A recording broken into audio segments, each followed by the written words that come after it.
నమస్తే, welcome to Nationalist hub. ఒకప్పుడు ప్రపంచాన్ని శాసించినటువంటి యూరోపియన్ దేశాలు ఈరోజు తమ అస్తిత్వాన్ని ఎందుకు కోల్పోతున్నాయి? ఆయా దేశాల్లో ఎందుకు ఆర్థిక వ్యవస్థ చిన్నాభిన్నమైపోతోంది? ఎందుకు పతనపు అంచుల్లోకి కూరుకుపోతోంది? అమెరికా అధ్యక్షుడు డొనాల్డ్ ట్రంప్ తను తీసుకుంటున్నటువంటి నిర్ణయాల విషయంలో ఆ నిర్ణయాల వల్ల యూరోప్ మీద, యూరోపియన్ కంట్రీస్ మీద ఎలాంటి ప్రభావం పడుతోంది? ఈ అంశాల గురించి ఈ ఎపిసోడ్లో క్లుప్తంగా విశ్లేషించేటువంటి ప్రయత్నం చేద్దాం. నాతో స్టూడియోలో అందుబాటులో ఉన్నారు అంతర్జాతీయ వ్యవహారాల నిపుణులు మామిడి గిరిధర్ గారు. గిరిధర్ గారు నమస్తే. నమస్తే రాజు గారు. నమస్తే. మనం రవి అస్తమించని బ్రిటిష్ సామ్రాజ్యం అని చెప్పుకుంటాం.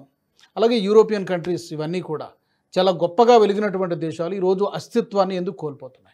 చాలా దారుణమైన పరిస్థితి ఈరోజు. గతంలో వాళ్ళే మొత్తం ప్రపంచాన్ని శాసించినటువంటి సమయం నుంచి ఈరోజు దారుణంగా క్షీణిస్తున్నటువంటి పరిస్థితులు ఈరోజు చూస్తున్నాం మనం. ఆర్థిక పరంగా కానీ, సామాజిక పరంగా కానీ, నైతిక పరంగా కానీ, లేదా ఎన్నో అంశాల్లో మనం చూసామంటే యూరోప్ యొక్క క్షీణ దశ మన కంటి ముందర కనిపిస్తోంది. 100 సంవత్సరాల క్రితం ప్రపంచాన్ని శాసించారు. ఆఫ్రికాని పంచుకున్నారు, వాళ్ళు ఆసియా ఖండాన్ని పంచుకున్నారు. అలాగే దక్షిణాఫ్రికాని, ఎస్పెషలీ పోర్చుగల్, తర్వాత మనకు స్పెయిన్ కలిసి పంచుకున్నారు. ఉత్తర అమెరికాలో వచ్చేసి అఫ్కోర్స్ ఫ్రాన్స్, తర్వాత బ్రిటిష్ ప్రభుత్వాలు పంచుకున్నాయి.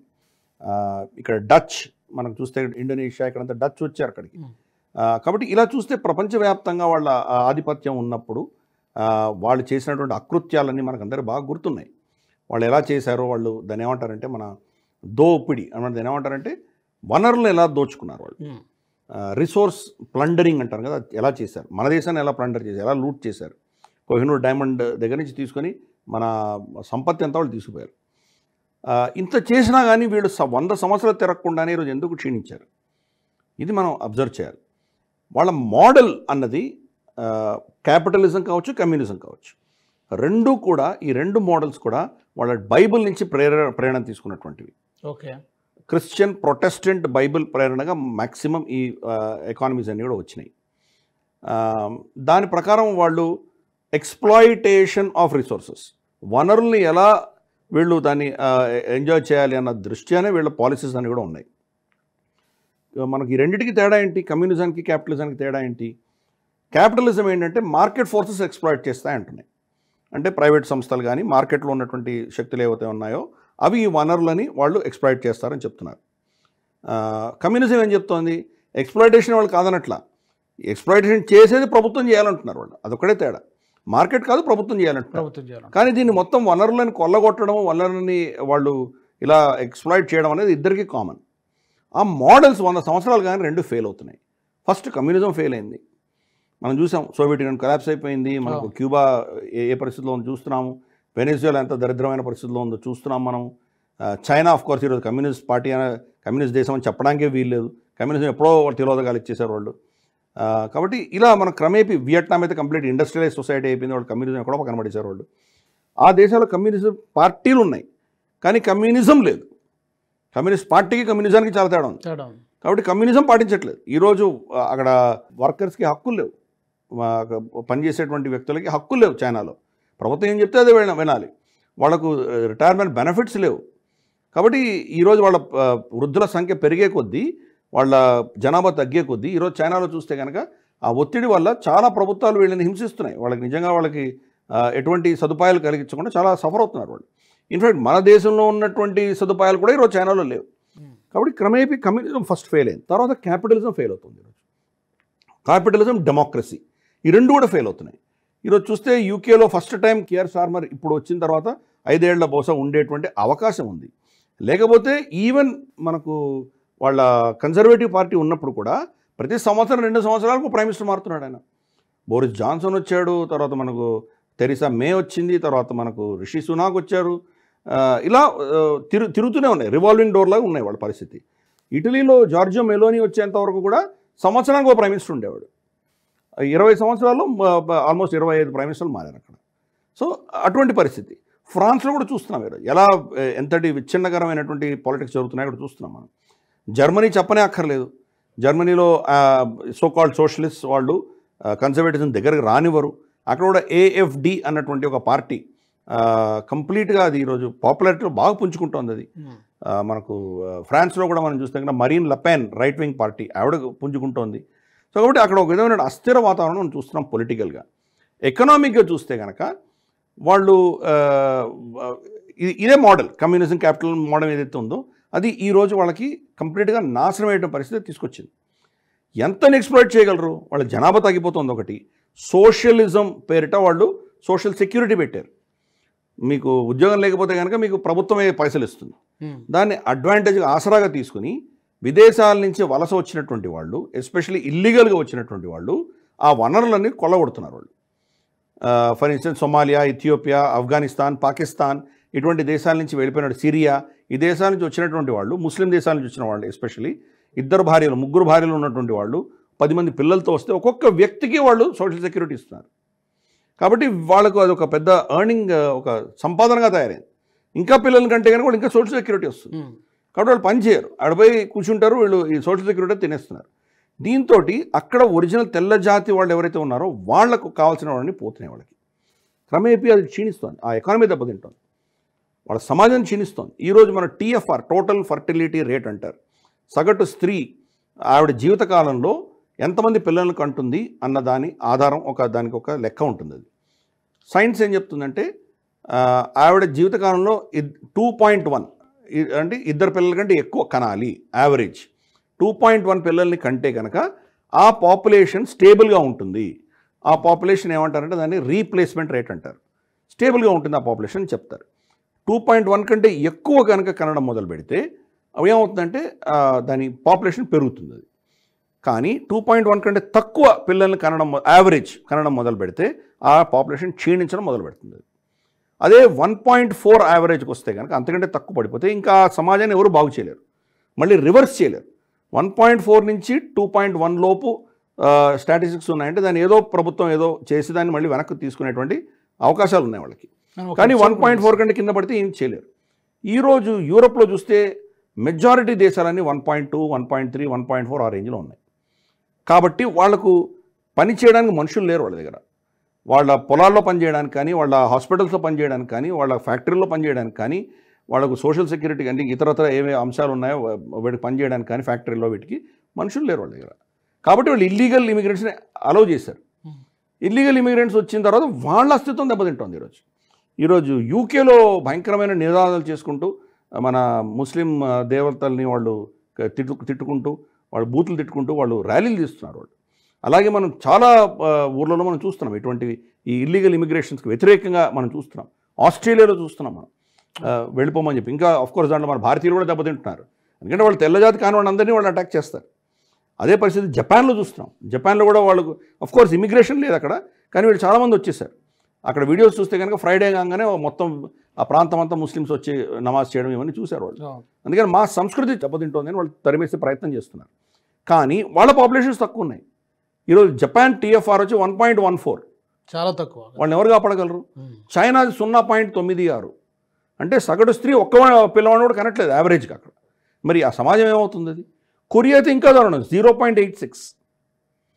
భారతదేశం కూడా మనకు ప్రమాద గంటికలు మొదలైనవి. 1.93లో ఉన్నాం మనం, 2.1 కంటే పడిపోయాం మనం, ఎడ్జ్లో ఉన్నాం. ఆల్రెడీ క్షీణం దశ మొదలైంది. 2026లో మనకు సెన్సస్ తీసుకున్నామంటే బహుశా 1.7, 1.8లో మనం ఉండబోతున్నాం. చాలా భయంకరమైన ప్రమాద గంటికలు. అంటే ఒక 20 ఏళ్ల తర్వాత మనం కూడా 1.4 కింద పడేటువంటి ప్రమాదం ఉంది మనకు. దాన్ని రివర్స్ చేయలేము. అప్పుడు వృద్ధుల సంఖ్య పెరుగుతుంది, ఎందుకంటే లైఫ్ ఎక్స్పెక్టెన్సీ పెరుగుతుంది. కాబట్టి ఆ సమాజానికి పనిచేసి ట్యాక్సులు కట్టి వనరులు సంపాదించి దాన్ని తయారు చేయగలిగినటువంటి వ్యక్తుల సంఖ్య పడిపోతుంది. దేశాన్ని రక్షించే సైనికుల సంఖ్య తగ్గిపోతుంది. మరి ఆ దేశం పరిస్థితి ఏమవుతుంది? యూరోప్ ఈరోజు అది ఫేస్ చేస్తుంది. అంటే 20-30 సంవత్సరాల తర్వాత భారతదేశం ఏం మనం ఫేస్ చేయబోతున్నామో అది యూరోప్లో చూడొచ్చు మనం. వాళ్ళ పాపులేషన్ తగ్గిపోతుంది, వృద్ధుల సంఖ్య పెరుగుతోంది, ఈ ఇల్లీగల్ ఇమిగ్రెంట్స్ వచ్చి కూర్చున్నారు. దాంతో అస్తవ్యస్తమైంది వాళ్ళ ఎకానమీ కానీ ఇవన్నీ తగ్గినాయి. 20 ఏళ్ల క్రితం చూస్తే కనుక ప్రపంచంలో ఉన్నటువంటి టాప్ 5-6 ఎకానమీస్ అంతా వాళ్ళే ఉన్నారు. అమెరికా మిగతా Europay, UK, France, Germany, Italy వీళ్ళే ఉన్నారు. అమెరికా తర్వాత మనం చూస్తే జపాన్ ఉంది, వీళ్ళే ఉన్నారు. మొత్తం అమెరికా యొక్క సామంతులే ఉన్నారు దాంట్లో. 25 ఏళ్లలో చైనా వచ్చేసింది లోపలికి. చైనాని అక్కడికి తెప్పించడానికి కారణమే అమెరికా. మనం అందరం చాలా సంపన్నంగా ఉన్నాము, కానీ మనకు పని చేయడానికి కూలీలు కావాలి మనకు. అది మన దేశంలో పిలిస్తే కానీ మనకి ఇబ్బందులు వస్తాయి.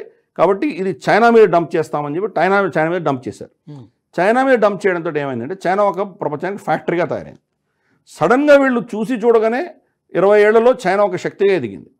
మరొక బలమైన ఆర్థిక వచ్చి వీళ్ళు చేయి దాటిపోయేటువంటి పరిస్థితి వచ్చింది. మళ్ళీ కనురెప్ప వాల్చి చూసేసరికి భారతదేశం వచ్చేసింది దాంట్లోకి. కాబట్టి అది వాళ్ళు జీర్ణించుకోలేకుండా ఉన్నారు. అంటే ఏమవుతోంది, ఆ దేశాలు క్షీణిస్తున్నాయి క్రమేపీ. మనం ఎవరిని ఓవర్టేక్ చేశాము? 5th ప్లేస్ రావడానికి యూకేని ఓవర్టేక్ చేసాం మనం. అంటే యూకే క్షీణిస్తోంది, అది మెట్టు తగ్గుతోంది, మనం మెట్టు ఎదుగుతున్నాము. నెక్స్ట్ ఎవరిని కొట్టాం మనం? జపాన్ని కొట్టాం. జపాన్ తర్వాత ఇప్పుడు జర్మనీని కొట్టబోతున్నాం. మొత్తం యూరోప్లో బిగ్గెస్ట్ ఎకానమీ జర్మనీ ఎకానమీ. అది పడుతోంది, మనం పైకి లేస్తున్నాం. 3rd ప్లేస్లోకి వెళ్ళబోతున్నాం. 3rd ప్లేస్కి వెళ్తున్నాం. అంటే మరి పరిస్థితి ఏంటి? మనం చూసామంటే మన రీసెంట్గా వచ్చినటువంటి లాస్ట్ క్వార్టర్ జీడిపి మనం నంబర్స్ చూసామంటే భారతదేశం మనకు అందరికీ తెలుసు 7.8% వచ్చింది. చైనా మన తర్వాత ఉంది. 6.3. అది నేను నమ్మను, బహుశా అది 4% కంటే ఎక్కువ లేదు. ఓకే, అది వాళ్ళతో ఫేక్ నంబర్స్ ఉంటాయి. బట్ ఎనివే అనుకుందాం కాసేపు 6.3 అని వాళ్ళు చెప్పిన నంబరే యాక్సెప్ట్ చేద్దాం కాసేపు. 2వ స్థానంలో వాళ్ళు ఉన్నారు. 3వ స్థానంలో ఇండోనేషియా ఉంది. ఈరోజు ఇండోనేషియాలో కూడా రైట్స్ అవుతున్నాయి. ఇండోనేషియాకి సంబంధించిన ప్రధాని మనకు ఇక్కడ SCOకి రావాల్సింది, ఆయన లాస్ట్ మినిట్లో క్యాన్సిల్ చేసుకోవాల్సి వచ్చింది. ఇండోనేషియా ప్రధాని రాలేదు. ఎందుకు? ఇండోనేషియాలో మొత్తం ఆ ఊర్లన్నీ తగలబడుతున్నాయి, దగ్ధం అవుతున్నాయి ఈరోజు. అక్కడ ఎటువంటి పరిస్థితి ఉందో చూస్తున్నాం మనం. తర్వాత ఈ 3 తర్వాత 4వ స్థానంలో మనకు రష్యా ఉంది. అంటే అమెరికా ఎవరి మీదైతే కక్షలు కట్టి ఎవరికి వ్యతిరేకంగా చేయాలనుకుంటున్నారో రష్యా, ఇండియా, చైనా, ఈ 3 దేశాలే అద్భుతంగా ఉన్నాయి వీళ్ళ జీడిపీలు. అవును, ఈ రీసెంట్ ఈ లాస్ట్ క్వార్టర్ మనం చూసామంటే మనకు అమెరికా చూస్తే 2.1%. వాళ్ళు ఇన్ఫ్లేషన్ యాడ్ చేసామంటే వాళ్ళు 0, వాళ్ళకి గ్రోతే లేదు లిటరల్గా. అలాగే మనం చూస్తేనే జపాన్ 2%, రైట్. ఇంకా తర్వాత ఇంకా సోకాల్డ్ సంపన్నమైనది సౌత్ కొరియా చూస్తే 0.9% వాళ్ళ జీడిపి గ్రోత్ రేట్. ఏమైంది? స్టాగ్నేట్ అయిపోతున్నాయి ఇవన్నీ. అలాగే మనం చూస్తే యూకే 0.4, 0.4%. కనీసం వాళ్ళకి 0.4% గ్రోత్ ఉంది. ఇంకా పెద్ద జర్మనీను మనం నెదర్లాండ్స్ చూసామంటే జర్మనీ -0.2, అంటే క్షీణిస్తుంది, జర్మనీ క్షీణిస్తుంది. అలాగే మనం చూస్తే నెదర్లాండ్స్ -0.3, అంటే యూరోప్ అంతా కూడా క్షీణిస్తుంది. దీనికి చాలా కారణాలు ఉన్నాయి. ఒకటి పాపులేషన్, ఇందాక నేను చెప్పినట్టు పాపులేషన్ లేకపోవడం. 2 యాంజెలా మెర్కెల్ లాంటి వాళ్ళు గత 10-20 సంవత్సరాలుగా చైనాతో అనుసంధానం చేసుకున్నారు. వాళ్ళు చైనాతో అనుసంధానం చేసుకునేసరికి వాళ్ళ అస్తిత్వం అంతా వాళ్ళకు కోల్పోయింది, అంతా చైనా టేక్ ఓవర్ చేసింది. వీళ్ళ టెక్నాలజీ అంతా అబ్జర్వ్ చేసేసారు. జర్మనీ ఎందుకు ఫేమస్ అంటే వాళ్ళది ఇంజనీరింగ్, చాలా అద్భుతమైన ఇంజనీరింగ్ ఉంటుంది వాళ్ళది. మనకు పెద్ద పెద్ద ఫ్యాక్టరీలు పెట్టాలంటే ఫ్యాక్టరీలో కావాల్సిన ఇంజనీరింగ్, దానికి కావాల్సిన మషీన్స్ ఇవన్నీ వీళ్ళే తయారు చేస్తారు. సో వాళ్ళకు జర్మన్ ఇంజనీరింగ్కి తిరుగులేదు ప్రపంచంలో. ఆ టెక్నాలజీ గతంలో వీళ్ళ దగ్గర వస్తువులు కొనుక్కునేవాళ్ళు. వాళ్ళు చైనాలో ఏదో ఫ్యాక్టరీ పెట్టాలంటే మషీన్స్ జర్మనీ నుంచి ఇంపోర్ట్ చేసుకునేవాళ్ళు. ఇంపోర్ట్ చేసుకున్న తర్వాత ఆ మెషిన్ మొత్తం వీళ్ళు స్టడీ చేశారు, రివర్స్ ఇంజనీరింగ్ చేసి ఈరోజు చైనాలో తయారవుతున్నాయి. జర్మనీతో పని ఏంటి వాళ్ళకి? కాబట్టి ఆ ప్రాజెక్ట్ మొత్తం ఫ్లాప్ అయింది. యాంజెలా మెర్కెల్ ఈరోజు లేదు, కానీ తర్వాత వచ్చినటువంటి వాళ్ళందరూ కూడా దాన్ని ఓలాఫ్ షుల్ట్జ్ కానీ లేదా ఇప్పుడున్నటువంటి మ్యాట్స్ కానీ వీళ్ళందరూ కూడా దాన్ని మేనేజ్ చేయలేకపోతున్నారు. వాళ్ళ ఎకానమీ పడిపోతుంది. ఎందుకంటే చైనాతో అనుసంధానమైంది. ఇప్పుడు చైనా వాళ్ళ అవసరం లేదు. లార్జెస్ట్ కస్టమర్ చైనా ఇప్పుడు వాళ్ళు కొనడం మానేసిన తర్వాత ఎక్కడ పోయారు వీళ్ళు? ఇదొక సమస్య. రెండవది, వీళ్ళ దేశంలో ఉన్నటువంటి సమస్యలను వీళ్ళు పరిష్కరించుకుంటారా, లేకపోతే పనికిమాలినటువంటి ఈ నేటో ఎక్స్పాన్షన్లో దిగారు వీళ్ళందరూ. నేటోని ఏదో విధంగా ముందర తీసుకువెళ్ళాలి, రష్యాని ఏదో విధంగా ఇబ్బంది పెట్టాలి అని వీళ్ళు మొదలుపెట్టారు. 300 సంవత్సరాలుగా వీళ్ళు రష్యా మీద ఏదో విధంగా రష్యాని ఎరగొట్టాలి, రష్యాని ఏదో నాశనం చేయాలి కంకణం కట్టుకుని కూర్చున్నారు. 3-4 యుద్ధాలు చేశారు, అన్నింటిలో ఓడిపోయింది యూరోప్. రష్యా ఏమో ఎక్స్పాండ్ అవ్వలేదు. ఇన్ఫ్యాక్ట్ 2వ ప్రపంచ యుద్ధం తర్వాత వీళ్ళు ఈస్టర్న్ యూరోప్ అంతా వీళ్ళు కబ్జా చేసుకున్నారు అని చెప్పి వీళ్ళు అభియోగం మోపుతారు. దానికంటే ముందర జరిగింది ఏంటంటే స్టాలిన్ విన్స్టన్ చర్చిల్కి ఫోన్ చేసి ఆయన అడిగారు, వీడు హిట్లర్ ఇటు సైడ్ వస్తున్నాడు, ఈ ఈస్టర్న్ యూరోప్ అంతా కబ్జా చేసుకుంటున్నాడు, మేము ఇద్దరం కలిసి వీడిని ఏదైనా ఆపుదామా అని చెప్పి ఆయన రిక్వెస్ట్ చేశాడు విన్స్టన్ చర్చిల్ని. ఆస్ట్రియాని కబ్జా చేయగానే తర్వాత ఇంకా పోలాండ్ ఇతరత్ర వీటిలంతా రాబోతున్నాడు, సో ఏమైనా చేద్దామని చెప్పి ఆయన రిక్వెస్ట్ చేస్తే విన్స్టన్ చర్చిల్ ఏమనుకున్నాడంటే ఇప్పుడు 2 రాక్షసులు ఉన్నారు నా ముందర, హిట్లరును తర్వాత స్టాలిన్, వీళ్ళలో ఎవరి పక్షాన్ని నేను తీసుకోవాలి? వాళ్ళ భావజాలంలో ఇప్పుడు కూడా కమ్యూనిజం చాలా పెద్ద రాక్షసి, కాబట్టి హిట్లరే బెటరు, స్టాలిన్ని సపోర్ట్ చేయమని కూర్చున్నారు వాళ్ళు. ఇంగ్లాండ్, యూకేను వీళ్ళందరూ యూకే అప్పుడు పెద్ద శక్తి, ప్రపంచ రవి అస్తమించిన బ్రిటిష్ సామ్రాజ్యం. అటువంటి వాళ్ళు తటస్థంగా ఉండేసరికి వీడు ఎక్స్పాండ్ చేసుకుంటూ పోయాడు హిట్లర్.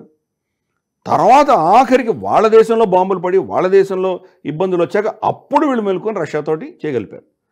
కానీ రష్యా వాళ్ళ పక్షాన రాకుండా ఉంటే అలయన్స్ గెలిచి ఉండేవాళ్ళు కాదు. రష్యాలో కనీసం అంటే ఒక 25-30 లక్షల మంది చనిపోయారు ఈ రెండవ ప్రపంచ యుద్ధంలో. అంత బలిదానాలు చేశారు వాళ్ళు ఎక్స్పాండ్ అవుతారు అని చెప్పి అప్పటి నుంచి ఇప్పటిదాకా వీళ్ళు అదే చేస్తున్నారు. నేటో అన్నది నార్త్ అట్లాంటిక్ ట్రీటీ ఆర్గనైజేషన్ పెట్టిందే వీళ్ళని కంటైన్ చేయడానికి. ఎవరిని? Soviet Union. 1990లో సోవియట్ యూనియన్ కొలాప్స్ అయిపోయిన తర్వాత నేటో అవసరం ఏంటి? ఒప్పందం కూడా చేసుకున్నారు. అప్పుడు గార్బచేవ్తో ఒప్పందం చేసుకున్నారు, ఎల్ట్సిన్తో ఒప్పందం చేసుకున్నారు. మేము నేటోని మీ దేశానికి దగ్గరగా తీసుకురాము అని చెప్పారు. 5-6 సంవత్సరాలు అవ్వగానే వీళ్ళకి మళ్ళీ బుద్ధి ఏం పుట్టిందో, ఇంకా మనల్ని ప్రశ్నించేవాడు ఎవడు లేడు అని చెప్పి లిథువియా, లాట్వియా, ఎస్టోనియా, ఇటువంటి హంగేరీ, ఇటువంటి దేశాలన్నీ నేటోలో తీసేసుకున్నారు వాళ్ళు. ఇప్పుడు స్టోరీ కట్ చేస్తే యుక్రెయిన్ దాకా వచ్చేసరికి ఇంకా మరి రష్యా ఆఫ్ కోర్స్ దాన్ని ఇంకా ఇక్కడ ఆపాలి అని చెప్పేసి వాళ్ళు యుద్ధం చేయడం మొదలెట్టారు. మరి యుద్ధం చేస్తున్నారు కదా, మీరు పోయి యుక్రెయిన్ ఎందుకు సమర్థంగా ఎందుకు నిలబడట్లేదు? అస్త్రాలు ఇస్తున్నారు కానీ చనిపోతున్నది ఇక్కడ బలిదానం ఇస్తున్నది యుక్రెయిన్ సోల్జర్స్. వీళ్ళెవరు రాలేదే, వీళ్ళకేం పట్టలేదే, బయట నుంచి సపోర్ట్ చేస్తున్నారు. అమెరికా జో బైడెన్ ఉన్నప్పుడు వీళ్ళ మాటలన్నీ విన్నాడు ఆయన. డొనాల్డ్ ట్రంప్ కానీ వినడం మానేశాడు ఆయన. నాకు యుద్ధం అయిపోవాలని కూర్చున్నాడు ఆయన. వీళ్ళు జీర్ణించుకోలేకుండా ఉన్నారు. వీళ్ళ యుద్ధం చేయలేరు, వీళ్ళ దగ్గర శక్తి లేదు. మన సర్వే వచ్చింది, సర్వేలో జర్మనీలో ఉన్నటువంటి ప్రజలకు సర్వే చేస్తే జర్మనీకి యుద్ధం అంటూ వస్తే యుద్ధం చేయడానికి వాళ్ళ దగ్గర పాపులేషన్ ఎవరు సిద్ధంగా లేరని తెలిసింది. మొత్తం దేశం అంతా కూడా కంప్లీట్గా దానికి వ్యతిరేకంగా ఎవరు యుద్ధం చేయడానికి సిద్ధంగా లేరు, రెడీగా లేరు. వాళ్ళకి శిక్షణ లేదు, ఏమీ లేదు వాళ్ళ దగ్గర, అస్త్రాలు సరిగా లేవు వాళ్ళు ఎవరి దగ్గర. ఇన్ఫ్యాక్ట్ యూకేలో చూస్తే జోక్, ప్రతి షిప్కి మనకు అడ్మిరల్ ఉంటాడు. అటువంటిది వాళ్ళకు ఉన్న ఫ్లీట్ కంటే ఎక్కువ మంది అడ్మిరల్స్ ఉన్నారు యూకేలో. ఆ దిశగా వాళ్ళ మిలిటరీ ఎక్విప్మెంట్ అంతా కూడా పడిపోయింది. ఇన్ని యుద్ధాలు కూడా ఇరాక్లో కానీ సిరియాలో కానీ ఆ యుద్ధాలన్నీ అమెరికా చేస్తుండేది, వీళ్ళు వెనకాల ఊరికే సమర్థనంగా ఉండేవాళ్ళు. ఆఫ్ఘనిస్తాన్లో అమెరికన్ ఫోర్సెస్ ఉండేవి, కొంతమంది బ్రిటిష్ పంపించేవాళ్ళు, ఒక 5,000 మందిని, ఇంకెవరో ఫ్రాన్స్ ఒక 5,000 పంపించు, ఇలా ఉండేవాళ్ళు వాళ్ళు. ఈరోజు అమెరికా వెనక్కి తగ్గుతుండేసరికి వీళ్ళకి ఏం చేయాలో అర్థం కావట్లేదు. దాన్ని అడ్వాంటేజ్ తీసుకొని మనకు డొనాల్డ్ ట్రంప్ ఏం చేశాడంటే, అర్సులా వండర్లేన్ వాళ్ళ యూరోపియన్ కమిషన్ చైర్మన్ ఆవిడ తోటి ట్రేడ్ టారిఫ్లో బెదిరించి తల వంచి ఆయనకు కావాల్సినవన్నీ తీసుకున్నాడు. కంప్లీట్గా మోకరిల్లింది. ఫస్ట్ 30% అన్నాడు. 30% అనగానే నువ్వు వణికిపోయారు. మేము కూడా అమెరికాకు వ్యతిరేకంగా ఏదో చేస్తామని ప్రగల్భాలు పలికారు. వాళ్ళందరూ కూర్చొని చర్చించుకున్న తర్వాత వాళ్ళకి అర్థమైంది మనం ఏం చేయలేమని అర్థమైంది వాళ్ళకి. కంప్లీట్ సరెండర్ అయిపోయారు. 15% నేను వేస్తానని చెప్పి $750 బిలియన్ అమెరికాలో ఖర్చు పెట్టాలి అని చెప్పి రెస్ట్రిక్షన్ పెట్టాడు. అంటే చమురు వాళ్ళ దగ్గర కొనుక్కోవాలి. ఇప్పుడు చూస్తే కనుక రష్యా నుంచి వీళ్ళు చాలా తక్కువ ధరలో వీళ్ళు కొనుక్కుంటున్నప్పుడు, ఎందుకంటే యూరోప్ చాలా చల్ల ప్రదేశాలు, వింటర్ వస్తే తట్టుకోలేరు, వాళ్ళకి గ్యాస్ ఉండాలి, ఈ ఇంటర్నల్ హీటింగ్ ఉండాలి. అంత చీప్ రష్యన్ వాళ్ళతో నడిచేది, రష్యన్ గ్యాస్ ఆయిల్ వాళ్ళతో నడిచేది. ఇప్పుడు దాని పైప్ లైన్ని అమెరికా కట్ చేసింది. రష్యా నుంచి వస్తున్నటువంటి పైప్ లైన్, ఆయిల్ పైప్ లైన్ని నార్డ్ స్ట్రీమ్ పైప్ లైన్ అంటారు, దాన్ని అమెరికా కట్ చేసింది. కానీ ఫస్ట్ రష్యా మీద బ్లేమ్ చేశారు. రష్యా కాదని తెలిసిన తర్వాత యుక్రెయిన్ అన్నారు. యుక్రెయిన్ కూడా కాదు, ఇప్పుడు ఎవరు మాట్లాడట్లేదు, అమెరికా కట్ చేసింది. ఇప్పుడు రష్యా నుంచి డీకపుల్ అయిపోయి అమెరికా ఒత్తిడి వల్ల ఎక్కడ కొంటున్నారు వాళ్ళు? అమెరికా నుంచి కొంటున్నారు. ఇక్కడ $1 వచ్చేది అక్కడ $2.5-3 కొనాల్సి వస్తుంది. ముందరే క్షీణిస్తున్నటువంటి ఎకానమీస్, దాని వాళ్ళ బేసిక్ పవర్ ఖర్చులు ఇంత 2-3 రెట్లు పెరిగితే వాళ్ళు ఎలా తట్టుకోగలరు వాళ్ళు?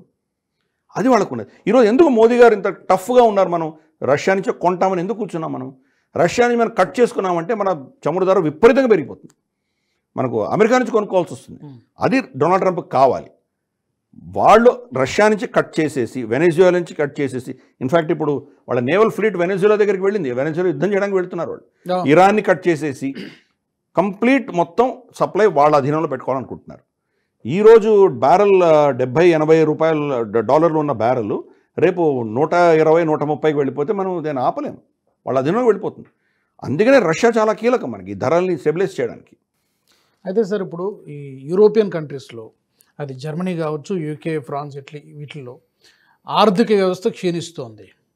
దీన్ని భారత్కి ఏమైనా అనుకూలంగా మలుచుకోవడానికి, మనం పైకి వెళ్ళడానికి దీనికి దానికి ఏమైనా లింక్ ఉందా, లేకపోతే పూర్తిగా సంబంధం లేదా? మనం ఎదగడానికి, భారత్ ఎదగడానికి, క్షీణించడానికి ఏమైనా కోరిలేట్ చేసుకోవచ్చు? తప్పకుండా మనకు ఆపర్చునిటీ ఉంది. ఎందుకంటే ఇప్పుడు చైనా నుంచి వాళ్ళు డీకోపల్ అవ్వాలి. బాగా చైనాతో అనుసంధానం అయిపోయి ఉన్నారు. చైనా వాళ్ళని ఎలా పీడిస్తుందో చూస్తున్నాం మనం. చైనా నుంచి వాళ్ళు డీకోపల్ అవ్వాలంటే నెక్స్ట్ ఆల్టర్నేటివ్ ఏముంది వాళ్ళకి? భారతదేశమే. ఈరోజు ప్రపంచంలో అందరికంటే ఎక్కువ జనాభా ఉన్న దేశం భారతదేశం. భారతదేశాన్ని మినహాయించి వాళ్ళు ఎక్కడికి వెళ్ళగలరు? చైనాలో కూడా వాళ్ళు బయట నుంచి కొనట్లేదు. చైనాలో వాళ్ళకి అన్ని ఆప్షన్స్ ఉన్నాయి. కాబట్టి అమ్మితే ఎవరికి అమ్ముతారు వాళ్ళు? అమెరికాకి అమ్మితే కనుక యాక్చువల్లీ ఇటువంటి పిచ్చి వ్యవహారాలు జరుగుతున్నాయి. వాళ్ళ కాస్ట్ ఆఫ్ మ్యానుఫ్యాక్చరింగ్ విపరీతంగా పెరిగిపోయింది. రూపాయి మనకు ఎలక్ట్రిసిటీ పర్ యూనిట్ ఉన్న దగ్గర 3 రూపాయలు ఇవ్వాలంటే ఎంత పెరుగుతుంది మీకు అది? కాబట్టి అక్కడ యూరోప్ నుంచి వస్తున్నటువంటి సరుకులంతా కూడా చాలా పీరియం అయిపోయినాయి, చాలా కాస్ట్లీ అయిపోయినాయి. కాబట్టి భారతదేశంతో కనుక వాళ్ళు మైత్రి పెట్టుకుంటే ఆ ఫ్యాక్టరీస్ ఇక్కడ పెట్టుకోవచ్చు. వాళ్ళు భారతదేశంలో ఫ్యాక్టరీస్ పెట్టుకొని తక్కువ ధరలో తక్కువ చీప్ లేబరు, చీప్ మనకు ఇన్పుట్ కాస్ట్ ఉంటే కనుక వాళ్ళ ప్రోడక్ట్స్ కోర్స్ వాళ్ళకే ఐపీ ఉంటుంది, ఇంటలెక్చువల్ ప్రాపర్టీ రైట్స్ వాళ్ళకే ఉంటాయి కాబట్టి ఎడైనా అమ్ముకోవచ్చు. అది కాకుండా వాళ్ళు ఈ పిచ్చిదనం వల్ల, అమెరికా ఒత్తిడి వల్ల రష్యా నుంచి దూరం అయిపోయి వాళ్ళ ఎకానమీని వాళ్ళే కంప్లీట్గా చంపేసుకుంటున్నారు. అది పెద్ద ప్రాబ్లం. భారతదేశంతో మైత్రి ఉంటే కనుక తప్పకుండా వాళ్ళకి లాభసాటి. అందుకని డెస్పరేట్గా ఉన్నారు మనతోటి ఫ్రీ ట్రేడ్ అగ్రిమెంట్ చేసుకోవడానికి. యూకేతో చేశాం, యూకే క్షీణిస్తోంది. మనకు వచ్చే లాభం ఏం లేదు, నష్టం ఏం లేదు వాళ్ళతోటి. చాలా చిన్న దేశం యూకే. ఈరోజు 5th ప్లేస్కి వెళ్ళిపోయింది, 6th ప్లేస్కి వెళుతోంది, క్రమేపీ పడిపోతుంది అది. కాబట్టి వాళ్ళ గురించి పెద్దగా మనం పట్టించుకోవాల్సిన అవసరం లేదు. కాకపోతే కొంత మనకు కొన్ని అంశాల్లో యూఎస్ఏకి మనకు ఉన్నటువంటి ప్రాబ్లమ్స్లో బఫర్ చేసుకోవచ్చు వాళ్ళతో, అంతకుమించి ఏమీ లేదు. కొద్ది పాటి మాత్రమే, అంతకంటే ఎక్కువ వాళ్ళతో ఏం లేదు. యూరోప్ యూనియన్ అడుగుతోంది. అర్సలా వ్యాన్ వాళ్ళ కమిషనర్స్ అందరినీ ఢిల్లీకి తీసుకొచ్చింది. ఢిల్లీకి తీసుకొస్తే వాళ్ళని మనం హైడ్రోజన్ బస్సులో తిప్పాం. అంటే మీకున్న టెక్నాలజీ మా దగ్గర ఆల్రెడీ ఉంది అని చెప్తున్నాం వాళ్ళకి. కాబట్టి యూరోప్ యూనియన్ వాళ్ళ ఇంట్రెస్ట్ కోసం మనతో మైత్రి చేయవలసిన ఆవశ్యకత. కానీ డొనాల్డ్ ట్రంప్కి మోకరిల్లేసరికి ఈరోజు వాళ్ళ ఆప్షన్స్ తగ్గిపోయినాయి. సో ఆర్థిక పరంగా క్షీణిస్తున్నారు. 2 అంశాలు చెప్పాను ఇంతవరకు. వాళ్ళ జనాభా తగ్గుతోంది, 2 ఆర్థిక పరంగా క్షీణిస్తున్నారు, 3 నైతికంగా క్షీణిస్తున్నారు. వాళ్ళ దేశంలో ఈ ఇమిగ్రెంట్స్ అన్ని వచ్చేసరికి వాళ్ళు ఈరోజే అనౌన్స్ చేశాడు ఒకతను, ఒక లండన్లో ఉన్నటువంటి ఒక మౌల్వి, మేము యూకేని మేము ఇస్లామిక్ దేశంగా కన్వర్ట్ చేయబోతున్నాము, ఇక్కడ ఉన్నటువంటి క్రిస్టియన్స్కి మేము కఠినమైనటువంటి షరియా నిబంధనలు పెట్టబోతున్నాము, వాళ్ళ మీద చాలా కఠినంగా వ్యవహరిస్తాము, కన్వర్ట్ అయితే అయ్యారు, లేదంటే కనుక వాళ్ళని ఏం చేయాలో మేము ఆల్రెడీ నిర్ణయించామని చెప్తున్నారు. ఇంకొక ఘర్షణ, ఒక వీడియో చాలా ఫేమస్ అయింది, సోషల్ మీడియాలో తిరుగుతుంది. ఆ వీడియోలో ఏంటంటే అతను చెప్తున్నాడు, అతనికి ఒక పాకిస్తానీ ఆరిజిన్ ముస్లిం ఒక లోకల్ యూరోపియన్ తోటి మాట్లాడుతున్నాడు. అంటున్నాడు, మేమేం చేయక్కర్లేదు, మేము పిల్లల్ని కంటున్నాం, మాకు యావరేజ్ 10 మందిని కంటున్నాం, మీరు ఒకరిని కంటున్నారు, మేమేం చేయక్కర్లేదు, 5-6 సంవత్సరాల్లో ఈ ప్రభుత్వం మాదే అవ్వబోతుంది అని చెప్తున్నాడు. సో డెమోగ్రాఫిక్ చేంజ్ అవుతుంది. చెప్పాను కదా, 1.4కి పడిపోయారు వీళ్ళందరూ, 1.2, 1.3 TFR రేంజ్లో ఉన్నారు వీళ్ళు. కాబట్టి పిల్లలు అక్కడ ముస్లిం పాపులేషన్ పెరుగుతుంది. ఈవెన్ దాంట్లో క్రిస్టియన్ పాపులేషన్ చూస్తే అంతకంటే తక్కువ ఉంటుంది. సో క్రమేపీ ఆ దేశాలన్నీ కూడా వాళ్ళ అస్తిత్వం కోల్పోతున్నాయి. ఈ ప్రమాదం ఇక్కడ కూడా ఉంది కదా, ఇక్కడ కూడా మన దేశంలో కూడా ఉంది. అదే చెప్తున్నాను, అందుకని 1.93 మన దేశంలో కూడా 1.93కి వచ్చింది. దీంట్లో మనకు అర్బన్ రూరల్ డివైడ్ చూస్తే కనుక అర్బన్ ఏరియాస్లో ఆల్రెడీ 1.6లో ఉన్నాం మనం, రూరల్ ఏరియాస్లో అబౌట్ 1.92 దాకా ఉన్నాం మనం, ఆల్మోస్ట్ 2 దాకా ఉన్నాం రూరల్ ఏరియాలో. అది కూడా 2.1 కంటే తక్కువే, కానీ అర్బన్ ఏరియాలో 1.6. మనం క్రమేపీ పల్లెల నుంచి అందరూ అర్బనైజ్ అవుతున్నారు. మనం వాళ్ళు పిల్లల్ని కనట్లేదు. ఎస్పెషలీ పట్టణాల్లో ఉన్నటువంటి ఆడపిల్లలు చూస్తే మహా కంటే చేస్తే కూస్తే ఒకరిని కంటున్నారు, రెండో వాళ్ళని కనట్లేదు. 2 పిల్లలు ఉన్నటువంటి ఈ తరం అమ్మాయిలు ఎంతమందిని చూస్తున్నాం మనం? చాలా తక్కువ, పర్సెంటేజ్ చాలా తక్కువ. ఇంకా రాబోయే దశకంలో అది కూడా పడిపోతుంది. 3 కనీసం కనకపోతే మనకు ఇబ్బంది వస్తుంది. అందుకనే మనకు ఈ RSS అరవింద్ మోహన్ భాగవత్ గారు రీసెంట్గా 4-5 రోజుల క్రితం ఆయన స్టేట్మెంట్ ఇచ్చారు, మన దేశంలో ప్రతి స్త్రీ కూడా 3 కనాలి అని. ఎందుకు చెప్పారు? ఇంతకుముందు జనాభా పెరగాలన్నారు, ఈవెన్ చంద్రబాబు నాయుడు గారు కూడా చెప్పారు. అది మనకు పెద్ద సమస్య, మనకు ఆల్రెడీ మనకు సమస్య మొదలైంది. మన పిల్లలు రాబోయే తరాలు మనం ఈ సమాజాన్ని కాపాడాలంటే మినిమం 3 కనకపోతే మనకి ఇబ్బంది వస్తుంది. అప్పుడు ఇన్ఫిల్ట్రేషన్స్ పెరుగుతాయి. పాకిస్తాన్ కానీ బంగ్లాదేశ్ కానీ ఇక్కడ విపరీతంగా జనాభాలు ఉన్నారు కాబట్టి వాళ్ళందరూ మన దేశంలో వచ్చి పడేటువంటి అవకాశాలు ఉన్నాయి. ఆల్రెడీ మన రోహింగ్యాలు వీళ్ళందరూ ఎలా వస్తున్నారో చూస్తున్నాం. వాళ్ళు టేక్ ఓవర్ చేస్తారు. మనం కొన్ని వర్గాలు చూసామంటే మనకు కొన్ని స్కిల్ సెట్స్తో చూస్తే కనుక ప్లంబింగ్ కానీ లేకపోతే మనకు ఏసీ సంబంధించిన పనులు కానీ ఒక వర్గానికి చెందినటువంటి వాళ్ళు ఒక ప్రాంతం నుంచి వచ్చిన వాళ్ళు ఎక్కువ కనిపిస్తారు మనకు. ఈరోజు చీప్ లేబర్ కావాలంటే మనకు రోహింగ్యాలే దొరుకుతారు, ఇంకెవరు దొరకరు మనకు. ఆ పరిస్థితి రాబోతుంది రాబోయే రోజుల్లో. కాబట్టి ఆ ప్రాబ్లం యూరోప్ ఈరోజు ఫేస్ చేస్తుంది. సో ఇది 3వ ప్రాబ్లం, నైతికంగా పడిపోతున్నారు వాళ్ళు. ఆ దేశం అంతా కూడాను చిన్న భిన్నమైపోతున్నటువంటి పరిస్థితి. మనకు అక్టోబర్ ఫెస్ట్ అని చేస్తారు జర్మనీలో, బియర్ ఫెస్టివల్ అది. అమ్మాయిలందరూ డ్రెస్ వేసుకొని వస్తారు, ఆ అమ్మాయిలను చూడడానికి చాలామంది వెళ్తారు, లక్షల్లో వెళ్తారు అక్కడికి, బియర్ మగ్గులు తాగుతుంటారు. ఈరోజు అక్టోబర్ ఫెస్ట్ అయితే కనుక దాంట్లో ఎంతమంది అమ్మాయిలు సురక్షితంగా బయటకు వస్తారో చెప్పలేము మనం, ఎంతమంది రేపు గురవుతారో చెప్పలేము. న్యూ ఇయర్స్ డే ఫెస్టివల్ నుంచి వాళ్ళు బయటికి రావాలంటే భయపడుతున్నారు, వణుకుతున్నారు. సో ఎందుకు వచ్చింది అది? ఆ సంస్కృతిని, ఆ దేశాన్ని ఇన్వేడ్ అయిపోయింది, మొత్తం సొసైటీ కొలాప్స్ అవుతుంది. పైపెచ్చు ఈ పనికిమాల లెఫ్టిస్ట్ భావజాలం, మన దగ్గర ఉన్నటువంటి లెఫ్టిస్టులు వీళ్ళందరూ ఎప్పుడో పోయారు. మనకు ఈ కమ్యూనిస్ట్, సిపిఐ, సిపిఎం, వీళ్ళు ఎప్పుడో పాతకాలపు బూజీ ఇదంతా ఇది పోయింది. కొత్త కమ్యూనిస్టులు వచ్చారు, నియో కమ్యూనిస్ట్స్.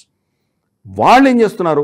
వ్యక్తిని చీల్స్తున్నారు, ఓకిజం లాంటివి తీసుకొస్తున్నారు, సమాజాన్ని కంప్లీట్గా చీల్చేసి LGBTQ వీడికి సమర్థన ఇవన్నీ ఇవ్వడం మొదలుపెట్టారు.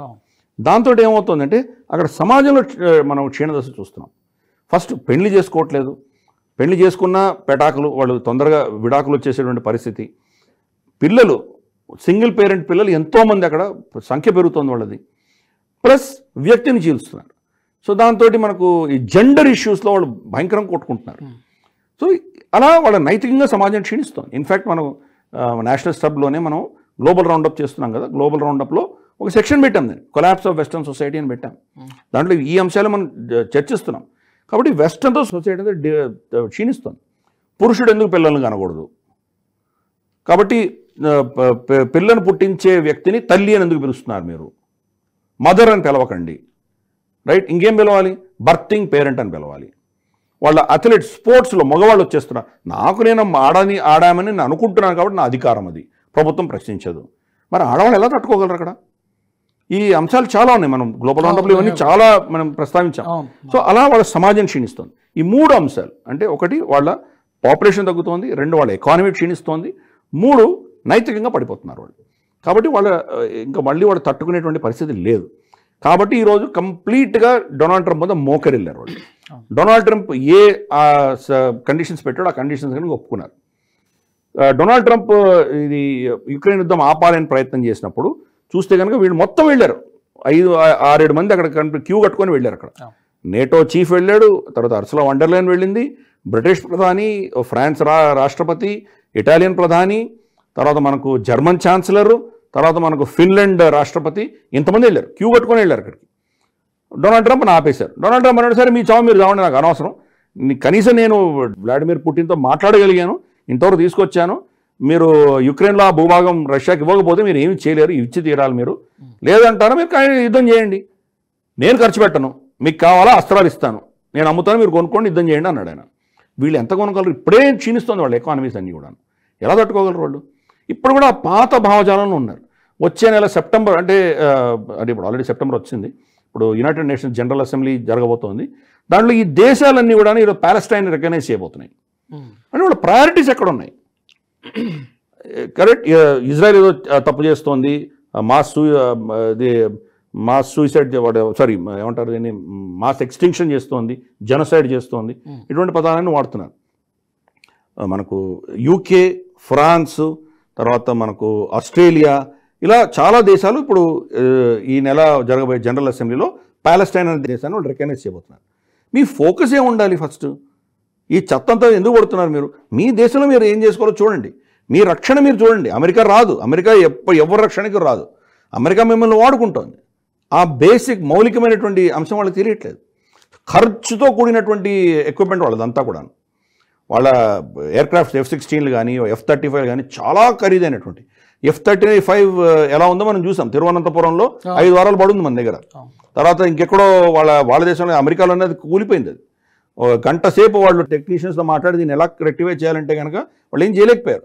సో ఫైనల్గా దాన్ని రిజెక్ట్ చేసి దాన్ని క్రాష్ చేసాడు. కాబట్టి వాళ్ళ టెక్నాలజీ ఏంటో చూస్తున్నాం మనం. హౌతీలు అమెరికాని ఈజీగా ఓడిచ్చారు వాళ్ళు. డొనాల్డ్ ట్రంప్ హౌతీలను అటాక్ చేయమని పంపిస్తే వాళ్ళకు ఉన్నటువంటి మిసైల్స్ వాళ్ళు కొడితే కనుక దీన్ని కౌంటర్ కూడా చేయలేకపోయారు వీళ్ళు. వీళ్ళ ఎయిర్క్రాఫ్ట్ క్యారియర్ షిప్ దాన్ని షార్ప్ టర్న్ తీసుకునేసరికి ఆ డెక్ మీద ఉన్నటువంటి హార్నెట్ F-18 ఎయిర్క్రాఫ్ట్ కింద పడిపోయింది, సముద్రంలో పడిపోయింది. కాబట్టి ఇటువంటి పరిస్థితులన్నీ కూడా అమెరికా యొక్క టెక్నాలజీ ఏంటి, వాళ్ళు అమెరికా మీద వీళ్ళు డిపెండ్ అయితే కనుక వీళ్ళకి అవసరం ఉన్నప్పుడు ఎలా నెట్టేట ముంచగలదో అమెరికా, మరి వాళ్ళు ఏం చేయాలో అర్థం కావట్లేదు వాళ్ళకి. అందుకని ఇప్పుడు వాళ్ళు కంప్లీట్గా డొనాల్డ్ ట్రంప్ ముందర మోకరిల్లారు వాళ్ళు. సో ఇలా క్షీణిస్తోంది యూరప్. ఇన్ని అంశాలు క్షీణిస్తుంది. మనకు ఆపర్చునిటీ ఉంది. మనతో మైత్రి పెట్టుకొని మనతో అనుసంధానం చేసుకోగలిగితే వాళ్ళ దగ్గర ఉన్నటువంటి టెక్నాలజీ మనకి ఇవ్వగలిగితే కొంత బతకగలరు వాళ్ళు. కానీ అది కూడా ఇవ్వలేరు, మనతో షేర్ చేయడానికి సిద్ధంగా లేరు. కాబట్టి మన టెక్నాలజీ మనమే డెవలప్ చేసుకుంటున్నాం. ఇంకో 10 ఏళ్ళు పట్టచ్చు మనకి. కానీ వాళ్ళకు మనం కంపేర్ చేస్తే కనుక ఎందుకు ఎదుగుతున్నాం మనం? ఈరోజు 4వ స్థానానికి ఎందుకు వచ్చాము, రేపు 3వ స్థానానికి వెళ్ళబోతున్నాము, తర్వాత 2వ స్థానానికి ఎందుకు వెళ్ళబోతున్నాం? ఈరోజు already purchase power parity PPP రేషియోలో చైనా నెంబర్ 1 దేశం, అమెరికా కాదు. నామినల్ జీడిపిలో చూస్తే అమెరికా నెంబర్ 1, 2వ స్థానంలో చైనా ఉంది. కానీ ఈ పీపీఈలో చూస్తే కనుక చైనా నెంబర్ 1, అమెరికా నెంబర్ 2, భారతదేశం నెంబర్ 3. ఆల్రెడీ మనం 3వ స్థానంలో ఉన్నాం. మనం రేపటి రోజు రాబోయే 2-3 సంవత్సరాల్లో క్రమేపీ ఆ స్థానం కూడా వెళ్ళిపోతుంది. చైనా భారతదేశం రెండే ఉండబోతున్నాయి. కాబట్టి ఆ క్షీణ దశకు కారణం ఎవరు? వాళ్ళ ఈ యొక్క పిచ్చితనం వల్ల ఇంకా పాతకాలపు ఆ ఆలోచనలే. లెక్చర్లు ఇస్తారు పోయి చైనాలో వెళ్ళి కూర్చొని అర్సలా వెండర్లేని చెప్తుంది, మీకు బాధ్యత ఉంది, మీరు ఈ రష్యా యుక్రెయిన్ యుద్ధం ఆపాలి అని చెప్పి షీ జిన్పింగ్ లెక్చర్ ఇస్తుంది. మీ పరిస్థితే మింగ మెతుకులు లేవు. మీరేమో చైనాతోటి బతిమలాడుకొని మా దగ్గర ఇంకా ఎక్కువ కొనండి, మా ఎకానమీ దెబ్బతింటోంది అని చెప్పి కోరడానికి వెళ్ళావు. ఆయనకి నైతిక లెక్చర్లు ఇస్తున్నావు నువ్వు. భారతదేశానికి వ్యతిరేకంగా నయారా అని చెప్పి మన దగ్గర ఒక పెట్రోలియం ప్రాసెసింగ్ కంపెనీ ఉంది, దాని మీద ఆంక్షలు విధించింది, మీరు రష్యా నుంచి కొంటున్నారని. కాబట్టి మనల్ని కూడా వాళ్ళు చేసిన తప్పిదాలు చేయమంటున్నారు, మనం ఎందుకు చేయాలి అవి? కరెక్ట్. కాబట్టి ఇది ఉన్నటువంటి పరిస్థితి. అది క్షీణిస్తున్నటువంటి సమాజము, క్షీణిస్తున్నటువంటి ఎకానమీ, క్షీణిస్తున్నటువంటి మొత్తం వాళ్ళ ఎకోసిస్టమ్ అంతా కూడా ఈరోజు మనం కంటి ఎదురుగా మనం చూస్తున్నాం. అటువంటి తప్పిదాలు మనం చేయకూడదు. అమెరికా మనల్ని అదే కోరుకుంటుంది, మన మీద అందుకనే ఒత్తిడి తీసుకొస్తోంది. మనం కూడా వాళ్ళలాగా వాళ్ళకి బానిసలుగా ప్రవర్తించాలని ప్రయత్నం చేస్తున్నారు వాళ్ళు. ఇది చాలా కఠినమైనటువంటి పరిస్థితి సమయం. మనకు కూడా గ్లోబలైజేషన్, వెస్ట్ తీసుకొచ్చిన గ్లోబలైజేషన్ని మనం యాక్సెప్ట్ చేసాము, మనం కూడా గ్లోబలైజ్ ప్రపంచంలో ఉన్నాము. సడన్గా వాళ్ళే గ్లోబలైజేషన్ నుంచి దూరం వెళ్ళిపోయి ప్రొటెక్షనిజంలోకి వెళ్ళిపోయారు వాళ్ళు. కాబట్టి ఈ యొక్క పరిస్థితుల్లో మనం ఇరకాటంలో ఉన్నాం. మనకు మేజర్ అడ్వాంటేజ్ అంటే మనం ఎంత ప్రొడ్యూస్ చేస్తామంత మనమే కన్జ్యూమ్ చేస్తున్నాం కాబట్టి మనం తట్టుకోగలుగుతున్నాం. కానీ రాబోయే రోజుల్లో మన పాపులేషన్ క్షీణిస్తుంది కాబట్టి చాలా కేర్ఫుల్గా ఉండాలి. మనం కూడా పాపులేషన్ పెంచే దిశగా మనం ప్రయత్నాలు చేయాలి. పాపులేషన్ మనం కూడా 2.1, 2.2కి మనం కనుక టీఎఫ్ఆర్ వెళ్ళగలిగితే అప్పుడు మనం తట్టుకోగలం. టెక్నాలజీ ఎలాగో మనం ఇంప్రూవ్ చేసుకుంటాం. మనకు ఈరోజు ఉన్నటువంటి పెద్ద సమస్య ఈ జనాభా క్షీణించడం అన్నదే. కాబట్టి చూద్దాం రాబోయే రోజుల్లో మరి ఎలా దీన్ని మన ప్రభుత్వాలు ఏం చేస్తాయి. మనకు మరి మోహన్ భాగవత్జీ సర్సంఘచాలజీకి చెప్పిన దాన్ని మనం గౌరవించాలి. దాని వెనకాల ఇంత సైన్స్ ఉంది చెప్తున్నాను, నేను ఏదో సరదాగా చెప్పలేదని పిచ్చి విషయాలు కాదు. అది దీని వెనకాల ఉన్న సైన్స్ అంతా చెప్తున్నాను. దాన్ని కంపేర్ చేసి యూరోప్లో ఏమవుతుందో చెప్తున్నాను, అమెరికాలో ఏమవుతుందో చెప్తున్నాను. అదే పంథాలో మనం వెళ్ళకూడదు. చైనా ఈరోజు పెద్దగా కనిపించవచ్చు మీకు. 20-30 ఏళ్లలో చైనా అది అధోగతి పాలవుతుంది. పాపులేషన్ లేదు వాళ్ళ దగ్గర. కాబట్టి అటువంటి తప్పిదాలు మనం చేయకూడదు అని నా ఉద్దేశం. But anyway, good luck to Europe. మీరు అన్నట్టుగా భారత్కి అవకాశాలు ఉన్నాయి, సవాళ్ళు కూడా ఉన్నాయి. సవాళ్ళను అధిగమించి అవకాశాలను అందిపుచ్చుకొని మనం మరింత ముందడుగు వేయాలి. ముఖ్యంగా ఆర్థిక రంగంలో మరింత పై స్థానాలకు నెంబర్ 1, నెంబర్ 2 ప్లేస్కి వెళ్ళేటువంటి ప్రయత్నం కూడా చేయాలని మనం కోరుకుందాం. Thank you. నమస్తే. మరి ఈ అంశానికి సంబంధించి మీ అభిప్రాయాలను కూడా తప్పకుండా మీరు తెలియజేయవచ్చు. అలాగే మా Nationalist hub group of channels నుంచి ఎలాంటి అంశాలను మీరు కోరుకుంటున్నారో కూడా మీరు మాకు కామెంట్స్ ద్వారా తెలియజేయవచ్చు. ఈ వీడియో నచ్చినట్టయితే లైక్ చేయండి, షేర్ చేయండి, బెల్ బటన్పై క్లిక్ చేయండి. జై హింద్. ఈ వీడియో మీకు నచ్చినట్టయితే లైక్ చేయండి, 10 మందికి షేర్ చేయండి. అలాగే కామెంట్ల రూపంలో మీ అభిప్రాయాలను మాతో పంచుకోండి. Nationalist hub group of channels ను సబ్స్క్రైబ్ చేసుకుని తెలుగునాట జాతీయవాద జర్నలిజాన్ని ప్రోత్సహించండి. ఈ వీడియో కింద ఉన్న బెల్ ఐకాన్ పై క్లిక్ చేయడం మర్చిపోవద్దు.